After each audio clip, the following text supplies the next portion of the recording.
I said, Ichiwawa caramba. I couldn't believe the price tag.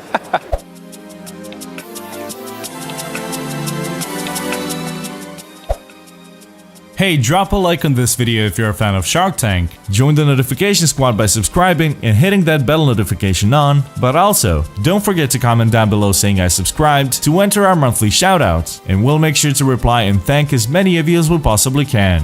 Hope you enjoyed the video. The reality pitch show Shark Tank can be great for budding entrepreneurs who are looking for a way to jumpstart their businesses.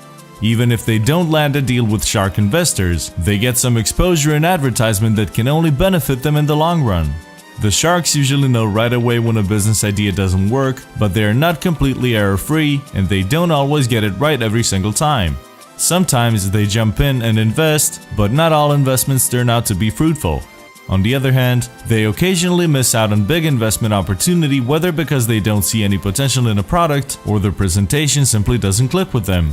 Whatever the case may be, all investors have a few regrets, and Mr. Wonderful is no exception. So here are 10 Shark Tank deals that Kevin O'Leary regrets for one reason or another.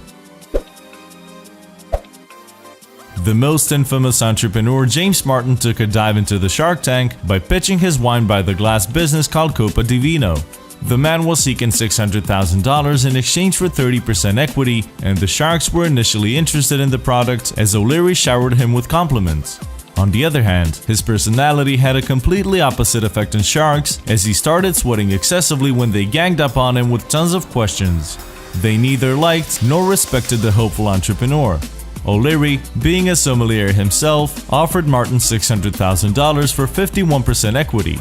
However, Martin refused the offer, which angered all the sharks. "I'm going to buy a $1,000 bottle of wine tonight, and I'm gonna drink it because I'm weeping for the opportunity lost," O'Leary told him. Still, after Martin's appearance on the show, sales of Copa di Vino jumped from $600,000 to $5 million in that one year. With this in mind, Martin returned to the show once again, but just like the first time, no deal was made. The sharks agreed they didn't regret passing again, but considering all the money that Copa di Vino earned, we're not quite sure since nobody wants to be a loser, including Kevin O'Leary. One of the deals that was refused by the entrepreneurs, and that Kevin O'Leary probably regrets, was Proof Eyewear, a one-of-a-kind fashionable sunglasses whose frames are made of sustainable wood. Three Dame brothers came to the show to pitch their products, saying that entrepreneurs like them don't grow on trees, even though the majority of their product does. While they were seeking $150,000 for 10% stake, the concept intrigued the sharks, and the entrepreneurial brothers even had some decent numbers to back their asking price, which was no small feat for a rather new company.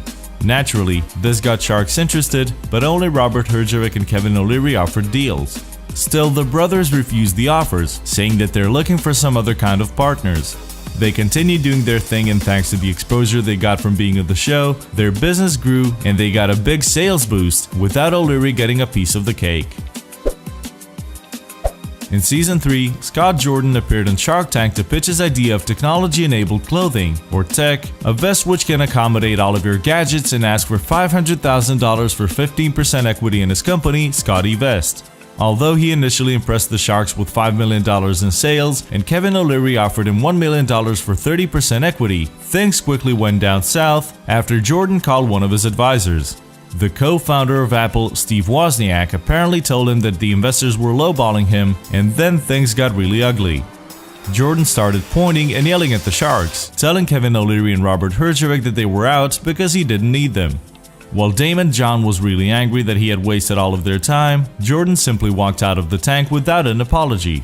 Although he clearly didn't build any professional relationships on Shark Tank, business seems to be going pretty well for Scotty Vest, and besides vests, they are also now offering hats, pants, and various other items that have been technologically enhanced.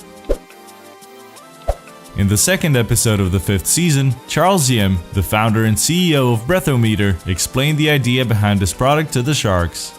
Apparently, Breathometer is a portable device that claimed to measure someone's blood alcohol content by simply attaching it to the smartphone. Right off the bat, Yim asked for $250,000 for 10% equity stake in his company.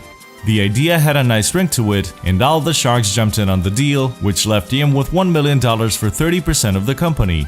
Even though Breathometer made over $30 million in sales over the next few years, the Federal Trade Commission eventually charged the company with fraud as it incorrectly represented the accuracy of the device.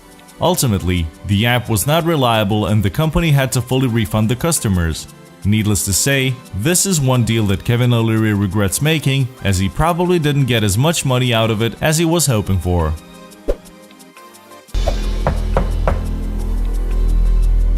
Who's there? It's Jamie. Here to pitch? Who? It's Jamie. Come in. In 9th episode of Season 5, Jamie Siminoff knocked on the door of Shark Tank. When he got before the panel of sharks, he asked them wouldn't it be nice if they knew who was in front of the door before he got in. He presented them with his wireless doorbell company Doorbot, hoping that Shark Tank just may be the lucky break he needed to take his company to the next level. The product itself was relatively simple, a video doorbell that lets you see, hear, and speak to whomever is at your door, remotely from your smartphone. O'Leary eventually made an offer as a potential investor, but Siminoff declined. However, Doorbot gained recognition after the Shark Tank episode aired, and Siminoff rebranded the company to Ring. Nowadays, Ring is the home security device company that had near monopoly in the market for video doorbells and was eventually sold to Amazon in February this year for a whopping $1.1 billion. With so much money involved, O'Leary probably regrets that he didn't make his offer sweeter. In the Season 7 finale, a man called Manish Sethi, the founder of consumer electronics company Pavlok, came to the Shark Tank asking for $500,000 in exchange for 3.14% equity of his company. The sharks were presented with wristbands that through either a manual or automatic prompt send an electrical current that shocks the wearer to break a bad habit, like biting nails for example. Even though Sethi's product was inspired by decades-old Pavlovian research, he could only point to an 8-person pilot program with the University of Massachusetts at Boston and the research that predated Pavlok. Cuban and Sethi started arguing with each other and Sethi lost his cool. O'Leary eventually told him he was intrigued and made an offer that Sethi liked. But Sethi refused it, saying, "I would take an offer from anybody besides Mr. Wonderful," using O'Leary's nickname, which made things personal. Seeing as Pavlok is still in business, Mr. Wonderful probably has some regrets about how the entire thing played out, as he could have made money if things ended up on a positive note. Coming up with this pick, we have Nikki Pope from Season 2. In the second episode of the season, Nikki came to the show to pitch her and her husband's idea of a company that would essentially work like Netflix for toys. The company was called Toygaroo and functioned like an online toy rental service that allowed parents to rent toys for their kids on a monthly basis. Mark Cuban and Kevin O'Leary approved and supported the concept by investing $200,000. However, this investment did not turn out to be as fruitful as they hoped it would be, since only 1 year after the deal was struck, the company filed for bankruptcy and ultimately closed after a series of arguments between the owners, which left the Sharks majorly screwed over. So much so that both O'Leary and Cuban commented that it must have been their biggest mistake ever. In episode 11 of Season 6, Andrew McMurray, chief consultant and representative of Zips Wine, came to the show to present his company's single-serving wines. Right off the bat, the Sharks compared him to James Martin and Copa di Vino, but fortunately, McMurray was more willing to cooperate and negotiate. In the end, Kevin O'Leary invested $2.5 million in the company in exchange for a 10% stake, as well as the option to buy another $2.5 million worth of equity at the $25 million valuation.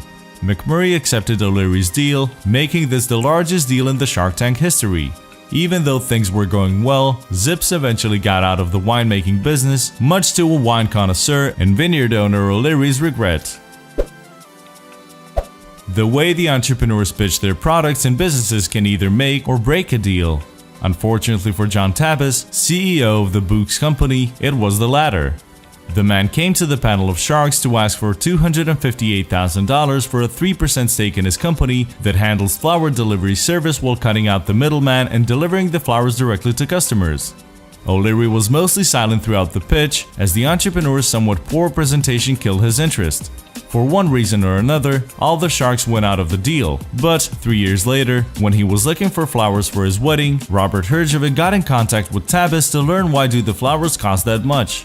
After learning more about the flower business, Herjavec was actually impressed by Tapas and his company's sales and business model so much that he jumped in on the business by investing in it. In hindsight, O'Leary probably has some regrets about not seeing Tabbas's potential when he had a chance to invest and earn some money.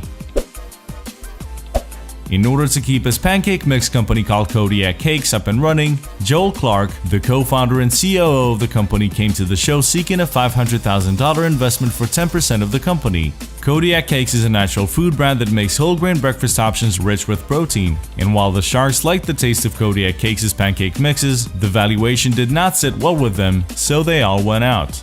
However, after the show, Kodiak Cakes' business started booming, and the company became the fastest growing pancake mix brand in the US, approaching $100 million in revenue. Obviously, O'Leary must have at least some regrets about not realizing that everybody loves pancakes. Thank you for checking this video out, and don't forget to smash that like button and also subscribe for new videos every day. Turn that bell notification on and comment down below that you subscribed, and we'll make sure to reply and thank as many of you as we possibly can.